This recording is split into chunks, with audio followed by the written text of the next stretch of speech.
Hai teman-teman, di sini saya akan menjelaskan materi mengenai teori kepribadian menurut Henry Murray. Yuk, silakan disimak. Menurut Murray, kepribadian adalah abstraksi yang dirumuskan oleh teoritis dan bukan semata-mata deskripsi tingkah laku orang. Karena rumusan itu didasarkan pada tingkah laku yang dapat diobservasi dan faktor-faktor yang dapat disimpulkan dari observasi itu. Struktur kepribadian menurut Murray dibedakan menjadi tiga, meliputi yang pertama, id, ego, superego. Menurutnya, masa lalu, masa kini, dan masa depan semuanya mempunyai bobot yang setara dalam menentukan tingkah laku. Yang kedua adalah unit tingkah laku. Unit tingkah laku menurut Murray dibedakan menjadi dua, yaitu proceeding dan serial. Proceeding adalah interaksi yang waktunya terbatas antara individu dengan orang atau orang lain, atau antar individu dengan objek. Kemudian serial adalah serangkaian proceeding sehingga merupakan unit tingkah laku yang lebih panjang. Yang ketiga adalah ordinasi, abilitasi, dan prestasi. Ordinasi adalah proses mental tinggi yang dipakai seseorang untuk memilih rencana aksi agar mencapai tujuan yang diinginkan serta menempatkan rencana itu ke dalam operasi. Abilitas potensi apa yang mampu dikerjakan yang mencakup variabel bakat bawaan dan apa saja yang dipelajari. Prestasi menunjukkan apa yang nyata dilakukannya dengan pengetahuan yang diketahuinya. Oke, kita masuk pada dinamika kepribadian. Bahwa dinamika kepribadian menurut Murray adalah interaksi antara needs dengan tekanan, kemudian menghasilkan suatu peredaran tegangan. Yang pertama kita menuju ke needs. Needs adalah konstruksi mengenai kekuatan di bagian otak yang mengorganisir berbagai proses seperti persepsi, berpikir, dan berbuat untuk mengubah kondisi yang ada dan tidak memuaskan. Needs sendiri terbagi menjadi 6 hal. Yang pertama, hasil akhir dari tingkah laku. Yang kedua, pola-pola khusus dari tingkah laku. Yang ketiga, perhatian dan respon yang terjadi terhadap kelompok stimuli tertentu. Yang keempat, ekspresi terhadap suasana emosi tertentu. Yang kelima, ekspresi kepuasan atau ketidakpuasan pada hasil akhir. Dan yang terakhir, ungkapan atau laporan subjektif mengenai perasaan, maksud, dan tujuan. Selanjutnya di sini kita sudah tertera tabel kebutuhan dari Murray. Jadi ada 20 need yang dipaparkan. Yang pertama ada abasement atau merendah, NABA. Yang kedua ada achievement atau prestasi, NACH. Yang ketiga affiliation atau menggabung, NAFF. Aggression atau menyerang, NAGG. Yang kelima ada autonomy atau mandiri, NAuto. Yang keenam ada contraction atau mengimbangi, NCount. Selanjutnya ada defendance atau membela diri, NDFD. Selanjutnya ada deference atau menghormati, NDF. Selanjutnya dominance atau menguasai, NDOM. Yang ke-10 ada exhibition atau penonjolan diri, NH. Yang ke-11 ada avoidance, harm avoidance atau menghindari bahaya, NHarm. Selanjutnya ada avoidance atau menghindari rasa hina, LNF. Selanjutnya ada nurturance atau merawat memelihara, NNur. Selanjutnya ada order teratur, NORD. Selanjutnya play permainan, NPlay. Selanjutnya rejection atau penolakan, enrage.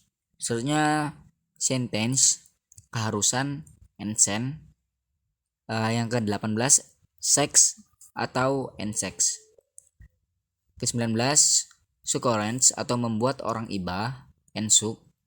Yang terakhir ada understanding atau pemahaman, NAN. Selanjutnya kita menuju ke tension.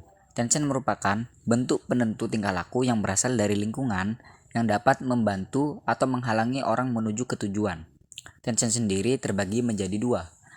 Yang pertama alpha press atau tekanan alpha, yang kedua beta press atau tekanan beta. Yang pertama alpha press atau tekanan alpha merupakan kualitas lingkungan yang muncul dalam kenyataan. Selanjutnya beta press atau tekanan beta yaitu kualitas lingkungan sebagaimana teramati oleh individu. Sebagai contoh, ada sepasang suami istri. Nah, suami ini menceritakan rapat yang sangat menekan dirinya. Tetapi, sang istri fokus kepada HP-nya karena ada hal yang penting untuk didengar. Nah, suami ini berpikir bahwa sang istri sudah tidak peduli dengannya. Nah, suami ini mengalami tekanan beta atau alfa beta. Kemudian sang istri ini mendapat informasi bahwa akan mendapatkan potongan gaji. Nah, istri ini takut dan takut untuk memberi berita baru yang buruk kepada sang suaminya. Di sini sang istri perhatiannya terpecah. Itulah tekanan alfa dalam situasi ini.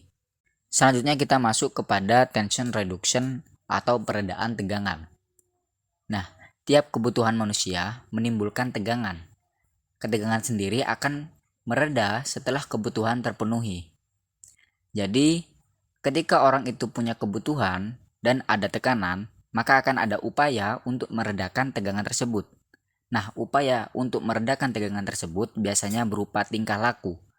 Tingkah laku sendiri itu mempunyai value atau nilai dan vektor. Selanjutnya kita masuk ke arah tingkah laku. Arah tingkah laku sendiri dibagi menjadi dua, yaitu value atau nilai dan vektor. Yang pertama value atau nilai, yaitu muatan tujuan akhir yang ada pada tingkah laku. Nilai ini memiliki jenis-jenis. Yang pertama body atau kenyamanan fisik, yang kedua properti atau kekayaan, yang ketiga otoritas atau kekuasaan, yang keempat ada afiliasi atau afeksi interpersonal, yang kelima ilmiah atau ilmu pengetahuan, yang keenam estetik atau keindahan, dan yang terakhir ideologi atau sistem nilai filsafat dan agama. Selanjutnya ada vektor. Vektor merupakan kecenderungan untuk bertindak. Vektor sendiri memiliki beberapa hal. Yang pertama rejeksi atau menolak, yang kedua resepsi atau menyerap, yang ketiga akuisisi atau berusaha memperoleh, yang keempat konstruksi atau membangun, yang kelima konservasi atau memelihara, yang keenam ekspresi atau menyatakan diri, yang ketujuh transmisi atau menyampaikan, yang kedelapan ekspuisi atau menyaring, yang kesembilan destruksi atau menyerang, yang kesepuluh dependasi atau bertahan, dan yang terakhir avoidance atau menghindari. Selanjutnya, perkembangan kepribadian menurut Henry Murray. Yang pertama, kompleks anak sanak. Murray membagi masa anak-anak menjadi 5 tahap. Tahap pertama yaitu kompleks klaustral, suatu kondisi yang sering kita harapkan untuk dapat kita alami kembali. Ada 3 bentuk tahap kompleks klaustral.